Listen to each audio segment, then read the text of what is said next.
Agora sobre os name rights do centro de treinamento do Corinthians. Na noite dessa quinta-feira, Sérgio Moura, superintendente de marketing no Corinthians, deu uma entrevista ao podcast Alambrado Alvinegro, do Fabrício Bossi e do Cascão.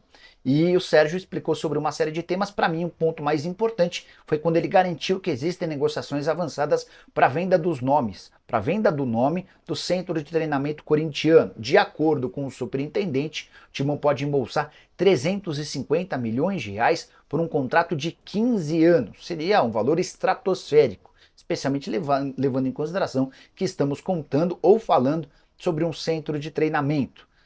Ele também acrescentou que a BYD, montadora chinesa de carros elétricos, nunca fez parte das tratativas para a compra dos name rights do centro de treinamento.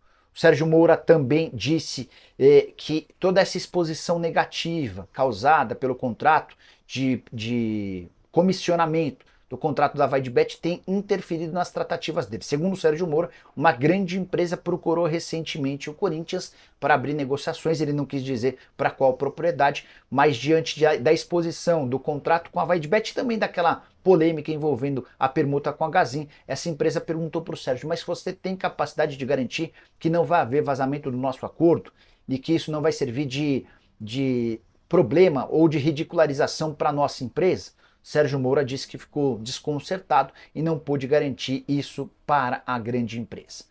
O Sérgio também foi perguntado sobre o pagamento de comissão de 25 milhões e 200 mil para alguém que ele apresentou para Augusto Melo, que havia feito parte da campanha eleitoral do Augusto. Segundo o Sérgio, não há problema nenhum em ele ter feito parte da campanha. Ele trabalhou no conteúdo digital da campanha do Augusto e depois foi ele quem trouxe a possibilidade da VaidBet ser contratada ou se tornar a patrocinadora master. Vale a lembrança de que o presidente Augusto Melo já disse em outros momentos algo diferente. Segundo o presidente do Corinthians, era ele quem tocava de forma individual essa negociação. Essa confusão que inclusive é tema de investigação do Ministério Público. Só para completar, Sérgio Moura ainda afirmou que tem vontade de produzir e lançar no mercado uma camisa que vai custar no máximo R$90 para permitir ao torcedor corintiano de menor poder aquisitivo ter poder de compra, e essa camisa de R$90 inclusive seria usada pelo menos uma vez pelo time principal. Saideira sobre o Timão. Danilo, técnico do Sub-20, deu uma cornetada forte na diretoria, afirmando o seguinte, abre aspas: não dá para ficarmos com 50 atletas, é muita gente para trabalhar e treinar, fecha aspas.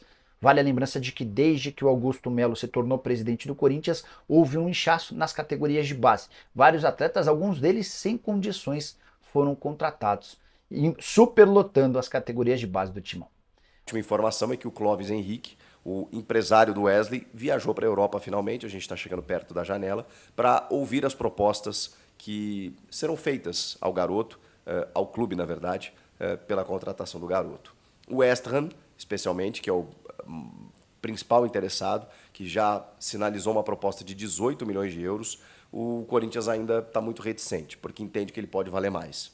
A meta definida é, no mínimo, 25 milhões de euros, 140 milhões de reais. O Wesley tem uma multa de 100 milhões de euros para o exterior, mas a gente sabe que essa multa é só uma proteção.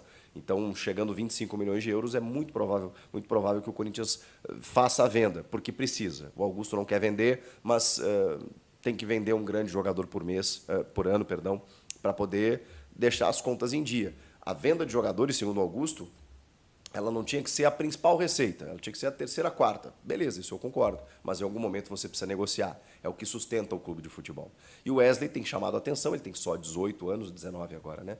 19 anos e tal, então ainda tem um grande potencial, um jogador que amadureceu e evoluiu muito nos últimos jogos, está melhorando a sua tomada de decisão, ainda tem muito para crescer e sabe que é o momento, é a bola da vez, é o jogador para ser vendido. Acho que o Breno Bidon vai na sequência, mas agora estamos falando do Wesley, né? Que tem mercado pela procura do West Ham, do Brighton, do Crystal Palace, clubes da Premier League, ou seja, lá ele tem um potencial de crescimento a ponto de fazer, inclusive nesses clubes, um trampolim para um clube maior. É muito comum isso acontecer. Esses clubes, embora o West Ham seja bem mais protagonista hoje do que já fora, mas eles muitas vezes são porta de entrada para outros grandes clubes, até mesmo em outras ligas. E a Premier League tem toda a visibilidade, tem todo o dinheiro, tem todo o investimento, tem tudo para que o garoto possa crescer ainda mais. Então, o Atlético de Madrid também já manifestou interesse no Wesley, como eu falei, né? Outros mercados também. E o Clóvis foi lá ouvir o que eles têm a dizer. É muito provável, a tendência é muito forte que na metade do ano chegue uma proposta, e se chegar, vou dizer, em 22, 23, dificilmente o Corinthians não vai vender. Por quê? Porque precisa pagar a conta, precisa fechar o caixa, precisa fechar o orçamento. É muito comum isso acontecer. Wesley, o Corinthians quer 25. Wesley, o West Ham ofereceu 18. Talvez um meio termo aí faça o Wesley sair. Por quanto você acha que o Wesley tem que ser vendido? Eu acho até que ele vai mais, tá? Eu acho que se esperar um pouquinho mais aqui, o futebol não permite isso, né? Mas eu acho que daria para tirar uns de 25 a 30. Mas vamos ver.